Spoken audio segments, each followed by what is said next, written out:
आज की कहानी नसीब का लिखा एक रोचक कहानी। 15वीं सदी की यह कहानी है। किसी एक गांव में बहुत ज्ञानी पंडित रहा करता था। पंडित आजू बाजू के सारे ही गांवों में बहुत ही प्रख्यात था और इसी वजह से धनवान भी।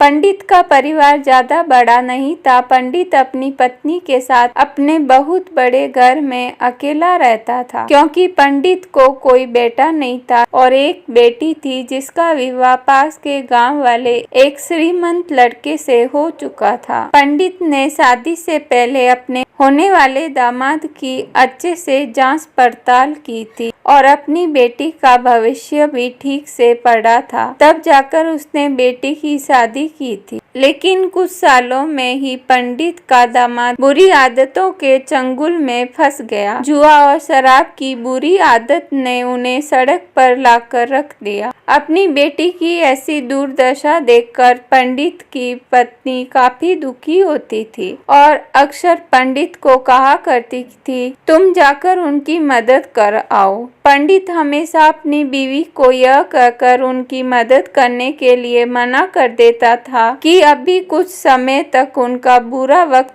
चलना है। हम चाहे कितनी भी कोशिश कर ले, जो उनके नसीब में नहीं है वह उन्हें नहीं मिल पाएगा। पंडित की ऐसी बातों से उसकी पत्नी काफी दुखी हो जाया करती थी और मन ही मन सोचती थी कि कैसा स्वार्थी पिता है, अपनी बेटी को इतने कष्टों में देखकर भी उसकी मदद करने के लिए मना करता है। आखिर भगवान ने जो इतना सारा धन धान्य दिया है उसका क्या करेंगे? हमें कोई और औलाद भी तो नहीं, ले देखकर एक ही बेटी है और उसके लिए भी कुछ नहीं करेंगे तो किसके लिए करेंगे? पंडित ऐसा नहीं सोचता था। ऐसा नहीं कि पंडित अपनी पुत्री से प्रेम नहीं करता था, लेकिन उसने अपनी पुत्री की कुंडली इतने अच्छे से पढ़ी थी कि वह यह पहले से ही जानता था कि वह चाहे किसी भी लड़के से शादी करती, लेकिन उसके जीवन में यह समय आने ही वाला था और बिना इसे भुगते उसको छुटकारा नहीं मिलने वाला था। एक दिन खाने पीने के लिए भी मोहताज हो चुके पंडित के बेटी और दामाद उसके घर पर आए। पंडित ने और उसकी बीवी ने दोनों का खूब आदर सत्कार किया और खूब अच्छा खाना खिलाया। बेटी और दामाद की पंडित से सहायता मांगने की हिम्मत ना हुई, इसीलिए वह बिना बोले ही वापस अपने घर को लौटने लगे। लेकिन माँ तो माँ होती है। पंडिताइन से रहा नहीं गया और बिना पंडित की इजाजत के ने चोरी चुपके बूंदी के लड्डू बनाकर उसमें सोने के सिक्के रख दिए और बेटी और दामाद को दे दिए, ताकि बेटी और दामाद की कुछ आर्थिक सहायता हो सके। पंडिताइन यह भी जान गई थी कि बेटी और दामाद शर्म के मारे उनसे मदद नहीं मांग रहे थे, इसीलिए उसने बेटी और दामाद को भी लड्डुओं में छिपे सिक्कों के बारे में कुछ नहीं बताया। जाहिर सी बात है कि जब वो लोग घर पर जाकर लड्डू खाएंगे तो उन्हें उसमें सोने के सिक्के मिल जाएंगे। इस तरह बिना उनके मांगे ही उन तक मदद पहुंच जाएगी। सोचकर पंडिताइन मन ही मन अपनी बेटी की मदद करने के लिए खुश होने लगी। पंडित के दामाद और बेटी उन दोनों का आशीर्वाद लेकर अपने घर की तरफ रवाना हो गए।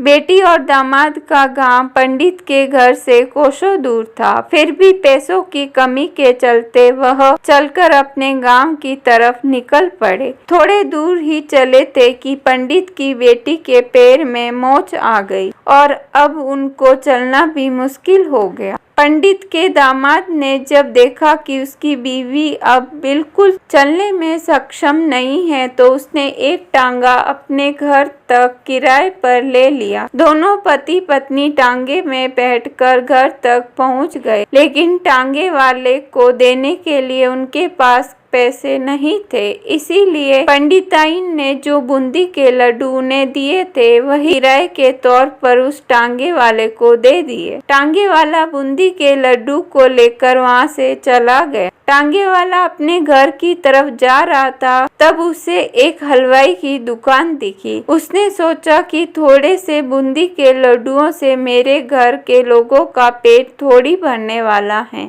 इससे अच्छा है कि मैं इन बूंदी के लड्डुओं को बेचकर उनसे कुछ चावल खरीद लेता हूँ। टांगे वाले ने बूंदी के लड्डू हलवाई को बेच दिए। जिस गांव में वह हलवाई रहता था, उसी गांव में एक आदमी ने अपने घर पर पूजा रखी थी और उसी पंडित को उस पूजा के लिए बुलवाया था। पूजा में लगने वाले प्रसाद के लिए उस आदमी ने उसी हलवाई से बूंदी के लड्डू ली जहाँ पर उस टांगे वाले ने बेचे थे।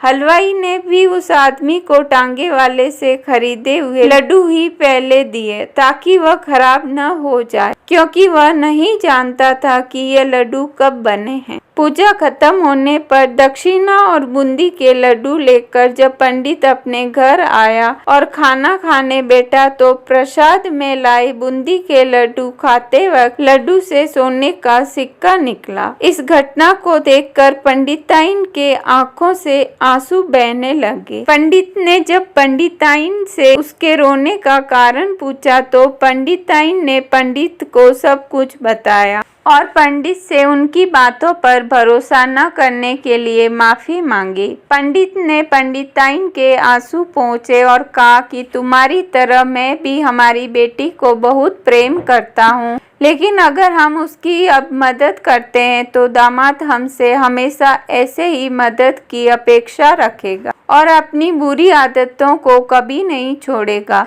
पंडिताइन भी अब पंडित की बातों से सहमत हो गई। 2-3 महीने बीत गए। पंडित के दामाद और बेटी फिर से एक बार उनके घर आए। इस बार उनकी परिस्थिति पहले से बेहतर थी, क्योंकि पिछली बार खाली हाथ जाने के बाद दामाद ने नया काम शुरू कर दिया था। अपनी सारी बुरी आदतें भी छोड़ दी थी। दोस्तों, नसीब का लिखा नहीं बदलता। यह कहानी आपको कैसी लगी? आप भी नसीब पर भरोसा रखते हैं या फिर आप उन लोगों में से जो अपना नसीब खुद अपने हाथों से लिखना चाहते हैं?